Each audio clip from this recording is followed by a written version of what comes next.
नमस्कार, आप देख रहे हैं न्यूज़ वन इंडिया। मैं हूं आपके साथ राजेश कुमार। बुलेटिन की शुरुआत बड़ी खबर के साथ करेंगे। डीजीपी मामले पर यूपी सरकार ने यूपीएससी को करारा जवाब भेजा है और यूपीएससी के डीजीपी चयन की प्रक्रिया पर सवाल मामले पर यूपी सरकार ने यह करारा जवाब दिया है।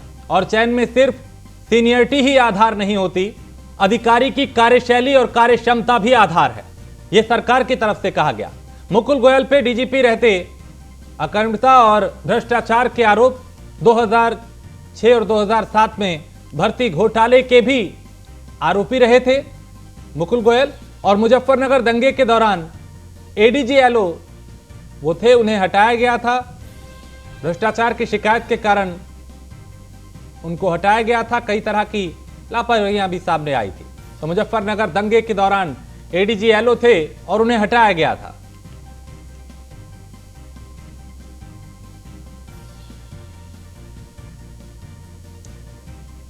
तो डीजीपी मामले पर यूपी सरकार ने यूपीएससी को अपना करारा जवाब दिया है और डीजीपी चयन की प्रक्रिया पर सवाल चूंकि उठाए गए थे, मामले पर यूपी सरकार ने यह करारा जवाब दिया।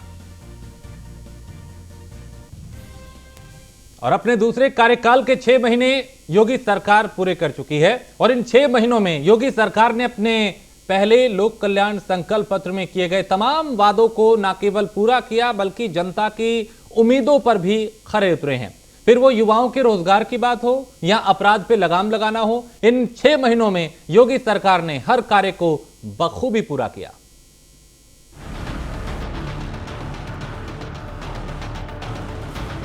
देश की 5वीं सबसे बड़ी अर्थव्यवस्था यूपी, बेरोजगारी से लड़ने में अव्वल यूपी, अपराध के प्रति जीरो टॉलरेंस वाला राज्य यानी यूपी, और यूपी की इन उपलब्धियों के पीछे नाम योगी आदित्यनाथ, मुख्यमंत्री उत्तर प्रदेश।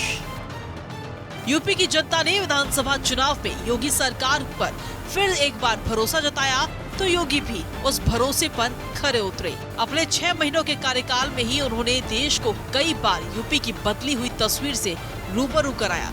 चुनाव के दौरान जो कहा उसे करके दिखाया। 6 महीनों के कार्यकाल में योगी सरकार ने लोक कल्याण संकल्प पत्र में किए गए अपने एक एक वादे पर पूरा फोकस रखा। फिर वो प्रदेश में युवाओं को रोजगार की बात हो या फिर प्रदेश के इंफ्रास्ट्रक्चर को निवेश के लायक बनाने की चुनौती हो, $1 ट्रिलियन अर्थव्यवस्था का लक्ष्य हो या फिर माफिया अपराधियों पर नकेल कसने का संकल्प, योगी सरकार हर मुद्दे पर जनता के प्रति समर्पित दिखी, जिसका अंदाजा इस बात से भी लगाया जा सकता है कि विकास योजनाओं के लोकार्पण और शिलान्यास के बाद योगी खुद समय समय पर इन विकास परियोजनाओं की समीक्षा करते पाए गए। अपने 6 महीने के कार्यकाल में योगी सरकार ने इंफ्रास्ट्रक्चर से प्रदेश के विकास को गति दी। पिछड़ेपन की मार झेल रहे बुंदेलखंड को एक्सप्रेसवे की सौगात मिली। प्रारंभिक स्वास्थ्य केंद्रों में हेल्थ एटीएम पर तेजी से काम शुरू हुआ। गोरखपुर रायबरेली में एम्स का संचालन शुरू हुआ। 6.51 करोड़ लोगों को आयुष्मान कार्ड के जरिए 5 लाख तक बीमा प्राप्त हुआ। अपराध के प्रति जीरो टॉलरेंस की नीति योगी सरकार की नई पहचान बनी। अब तक 36 माफियाओं को सजा मिली। 62 माफियाओं की अवैध संपत्ति जब्त की गई। माफियाओं के गैंग के 860 सहयोगियों के खिलाफ कार्रवाई और मुकदमे दर्ज हुए। अपराधियों की 2200 करोड़ की अधिक से अवैध संपत्ति जब्त की गई। 310 शस्त्र लाइसेंस निरस्त किए। प्रदेश में 10 लाख करोड़ से अधिक का निवेश आया। 93,000 युवाओं को रोजगार मिला। हालांकि ये तो योगी सरकार के संकल्प पूर्ति की महज शुरुआत थी। योगी सरकार 2.0 में शिक्षा को सरकार का सहयोग मिला तो प्रदेश के भविष्य को भी नए पंख लग गए, महिला शक्ति को भी बल मिला। योगी सरकार के 6 महीनों के कार्यकाल में 119 राजकीय महाविद्यालयों में ई लर्निंग पार्क विकसित किए गए। 87 राजकीय महाविद्यालयों में स्मार्ट क्लासेस की व्यवस्था की गई। 27 विश्वविद्यालयों द्वारा राष्ट्रीय स्तर के संस्थानों के साथ 111 अनुबंध किए गए। 26 नए राजकीय पॉलिटेक्निक स्वीकृत किए गए। खेलों में युवाओं को प्रोत्साहित किया जा रहा है। प्रत्येक जनपद को खेलो इंडिया सेंटर की सौगात मिली। कन्या सुमंगला के तहत 13.67 लाख से अधिक बेटियां लाभान्वित हुई। सामूहिक विवाह योजना के तहत 1,91,686 बेटियों का विवाह हुआ। बैंकिंग सखी की तैनाती के लिए महिलाओं को मजबूत बनाया जा रहा है। बिजली सखियों के रूप में महिलाओं ने 173.5 करोड़ से अधिक के बिजली बिल संग्रहित किए। हर थाने में विशेष महिला हेल्प डेस्क की स्थापना की गई। प्रदेश भर में 10,417 महिला थानों का गठन किया गया।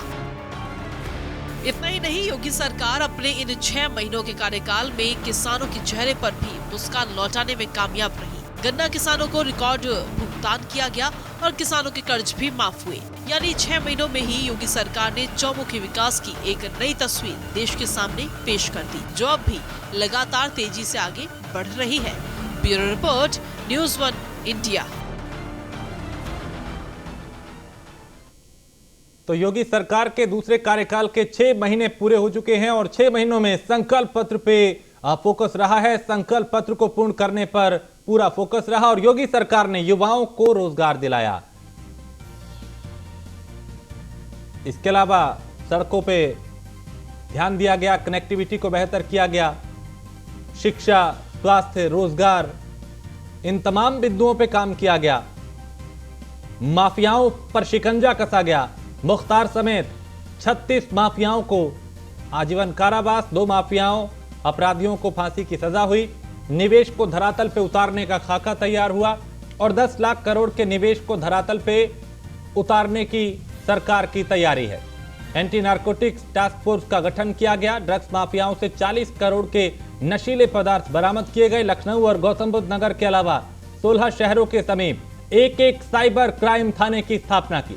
लखनऊ में डिजिटल फॉरेंसिक लैब की स्थापना करने का काम जारी है और यूपी स्पेशल सिक्योरिटी फोर्स का गठन और अयोध्या एसटीएफ की इकाई गठित की गई।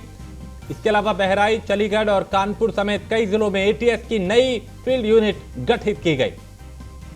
तो जो संकल्प लिया था, उस संकल्प पे सरकार आगे बढ़ती हुई दिखाई दे रही है। और योगी सरकार में भर्तियों का वादा पूरा हुआ है और वर्षों से जमे कई कर्मचारियों की छुट्टी हुई। यूपी अधीनस्थ सेवा चयन आयोग ने कई वादे पूरे किए। आयोग एनएम और एनएमएम के यानी जो एएनएम है उनके 8,831 पदों पर नियुक्ति पूरी कर चुका है। 1,403 कनिष्ठ सहायकों की चयन प्रक्रिया भी जल्द पूरी होने जा रही है और कुल 11,000 से अधिक युवाओं को नौकरी इस अवधि में देने का लक्ष्य है। तो 6 महीने में 93,000 से अधिक युवाओं को रोजगार दिया गया। करियर काउंसलिंग से 1,42,000 से अधिक का मार्गदर्शन किया। प्रदेश के 119 राजकीय महाविद्यालयों में ई लर्निंग पार्क किए गए विकसित और 87 राजकीय महाविद्यालयों में स्मार्ट क्लासेस की व्यवस्था हो चुकी है। प्रदेश के 27 विश्वविद्यालयों द्वारा संस्थानों से 111 अनुबंध किए हैं।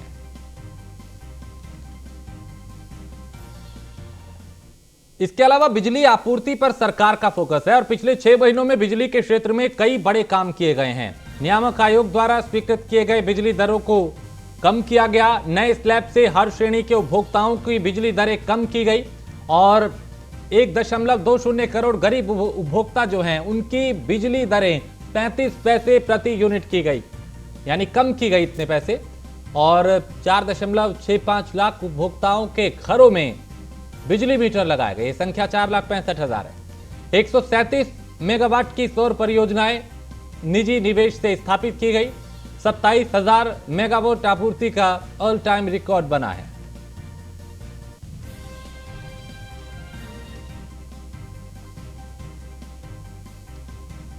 तो मुख्यमंत्री योगी आदित्यनाथ ने इसे लेकर ट्वीट भी किया और उन्होंने लिखा कि 25 करोड़ प्रदेशवासियों को उनकी सेवा, सुरक्षा व कल्याण को समर्पित सरकार के दूसरे कार्यकाल के प्रथम 6 महीने पूरे होने की हार्दिक बधाई। मुख्यमंत्री योगी आदित्यनाथ ने ट्वीट किया, आदरणीय प्रधानमंत्री श्री नरेंद्र मोदी जी की प्रेरणा से अंत्योदय के संकल्प के साथ आत्मनिर्भर उत्तर प्रदेश के निर्माण को समर्पित आपकी सरकार के दूसरे कार्यकाल के ये 180 दिन वंचितों, शोषितों व उपेक्षितों के जीवन में सकारात्मक परिवर्तन कारक बने हैं। उन्होंने लिखा कि मातृशक्ति को अपने सदन से संवैधानिक सदन तक सम्मान, सुरक्षा, सहयोग व पूर्ण अवसर प्रदान करती यूपी सरकार के युगांतकारी 180 दिन सुशासन के उत्कृष्ट मानक है। आदरणीय प्रधानमंत्री जी के मार्गदर्शन में नया उत्तर प्रदेश देश की आधी आबादी का ड्रीम डेस्टिनेशन बनने की तरफ बढ़ चला है।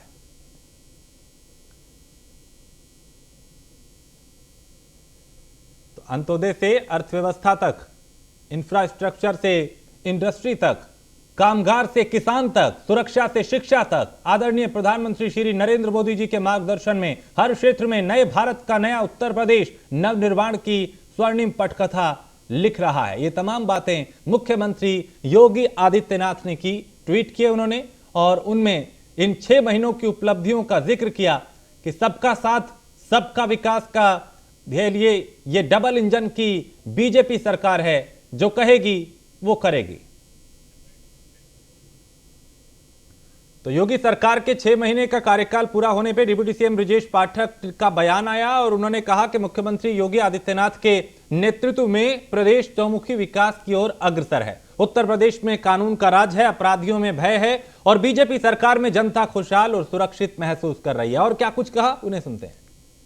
सरकार के 6 माह के पूरे होने पर मैं प्रदेश के आम जनता को हृदय से शुभकामनाएं देता हूं, आभार प्रकट करता हूं आदरणीय मुख्यमंत्री योगी आदित्यनाथ जी का, जिनके नेतृत्व में प्रदेश लगातार चतुर्मुखी विकास की ओर अग्रसर है।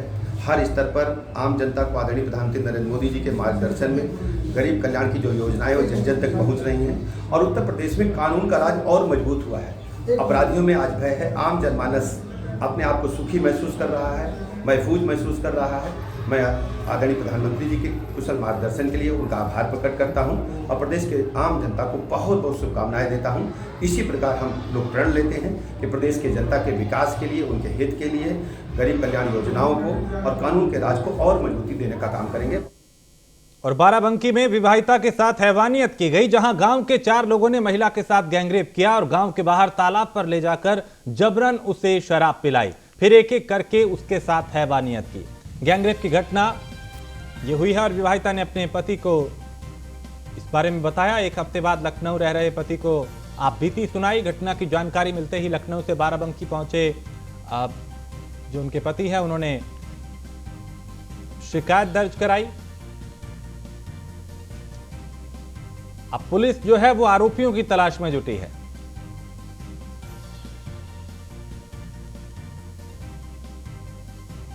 तो घटना की जानकारी मिलते ही लखनऊ से बाराबंकी अपने घर पीड़ित के जो पति हैं वो पहुंचे और शिकायत दर्ज कराई गई। अब पुलिस आरोपियों की तलाश कर रही है।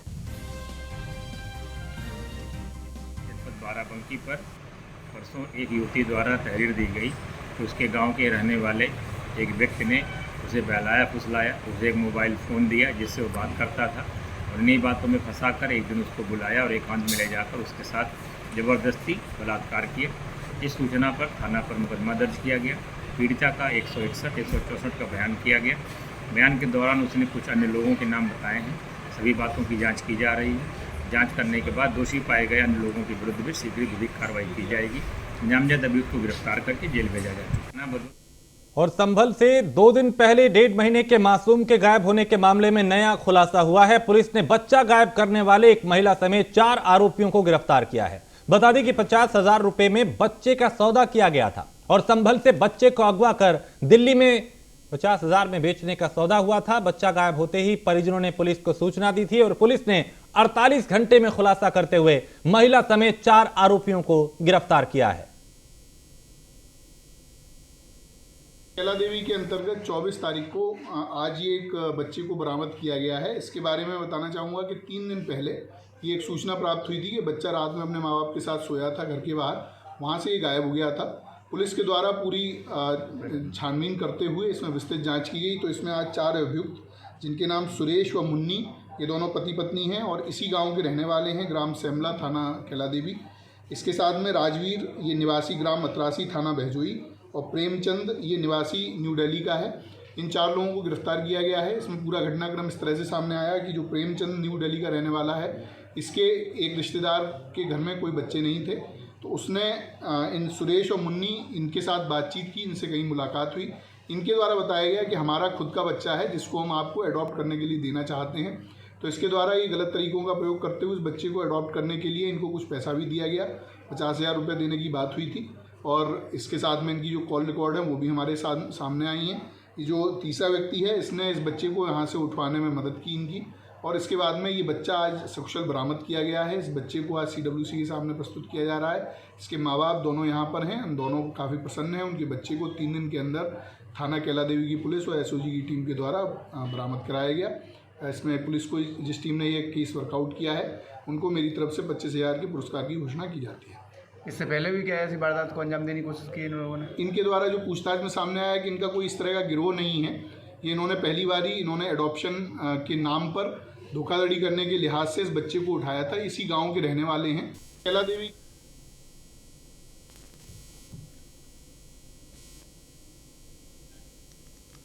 और इसी खबर पे ज्यादा जानकारी के साथ संभल से हमारे संवाददाता मुजम्मिल दानिश हमारे साथ जुड़ चुके हैं। मुजम्मिल, बच्चा चुराया गया था लेकिन पुलिस ने 48 घंटे में ही जो आरोपी थे उनको गिरफ्तार कर लिया, और ये लोग बच्चे को बेचने की फिराक में थे। मैं आपको बता दूं कि जिस तरह से ये सनसनीखेज एक वारदात संभल में आई थी, जहाँ एक झोपड़ी में एक परिवार रह रहा था और वहां से एक बच्चा गायब हो गया था। फिलहाल बच्चे की जैसे ही पुलिस प्रशासन को सूचना मिली तो 48 घंटे के अंदर इस बच्चे को बरामद कर लिया।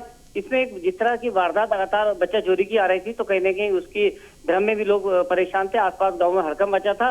फिलहाल जिस तरह से जब पूरी तरह से SOG और पुलिस टीम ने पूरी नाकाबंदी की है, तो इनको 4 लोग गिरफ्तार किया, जिसमें एक महिला शामिल थी। इन्होंने पहले ही एक बच्चे का जो सौदा दिल्ली में किया था, वहाँ 50,000 रुपए में बेच दिया था, जो गांव में ही इन लोगों ने वहां से इसको उठाकर और रख लिया था। फिलहाल पुलिस ने जिस तरह से 25,000 रुपए टीम को इनाम भी देने की बात SP चक्र मिश्रा ने की है।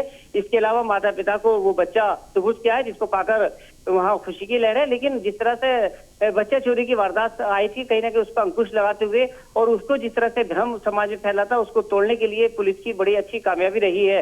फिलहाल बच्चा अगर पुलिस नहीं कहीं ना कहीं तलाश कर पाती तो एक बड़ा सवाल था, लेकिन फिलहाल पुलिस की पूरी काबिश की गई है, पूरी तरह से सर्च किया गया है, तो उस बच्चे को बरामद कर सुपुर्द कर दिया है।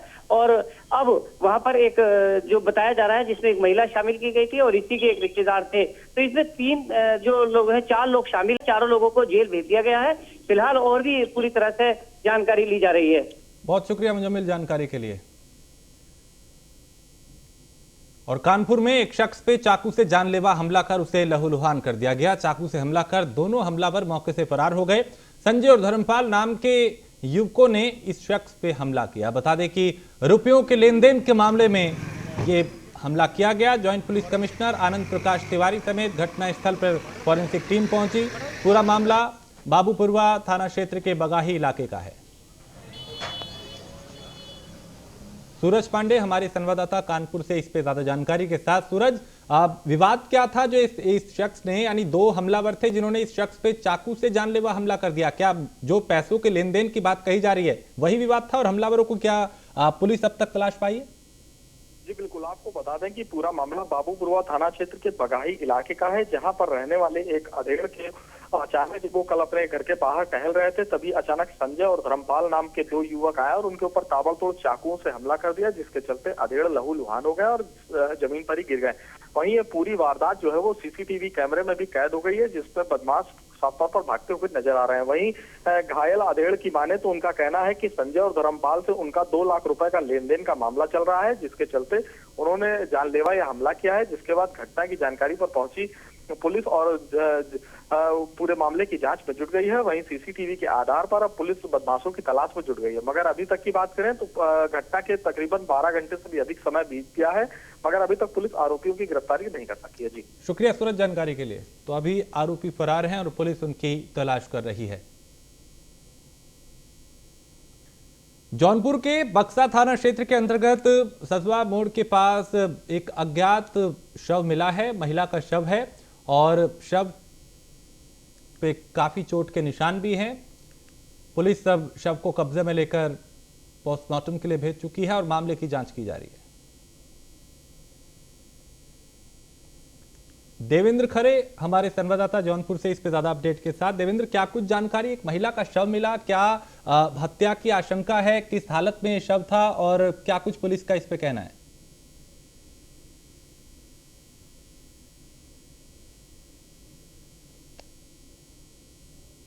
देवेंद्र, आप सुन पा रहे हैं मुझे? देवेंद्र तक मेरी आवाज अभी नहीं जा रही, फिर कोशिश करेंगे उनसे संपर्क हो और वो विस्तार से बताएं कि क्या महिला की पहचान हुई, क्योंकि झाड़ी में अज्ञात महिला का ये शव मिला था और ये बताया जा रहा है कि अधजला शव था, यानी जलाने की कोशिश की गई यहां पे।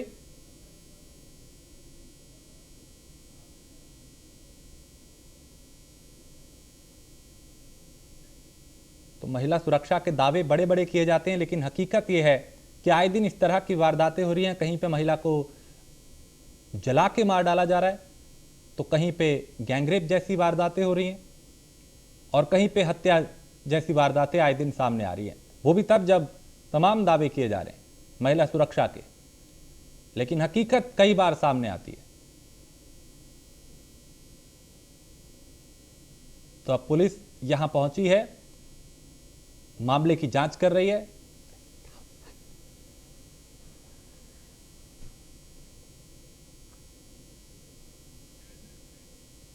देवेंद्र हमारे संवाददाता इस पे ज्यादा जानकारी के साथ। देवेंद्र, क्या कुछ जानकारी? एक महिला को शव बरामद हुआ है, बताया जा रहा है कि जला के यहाँ पे सबूत मिटाने की भी कोशिश की गई। जी, आपको बता दें पूरा मामला बक्सा थाना क्षेत्र के सवंसा गांव का है, जहां पर एक महिला की लाश मिली है।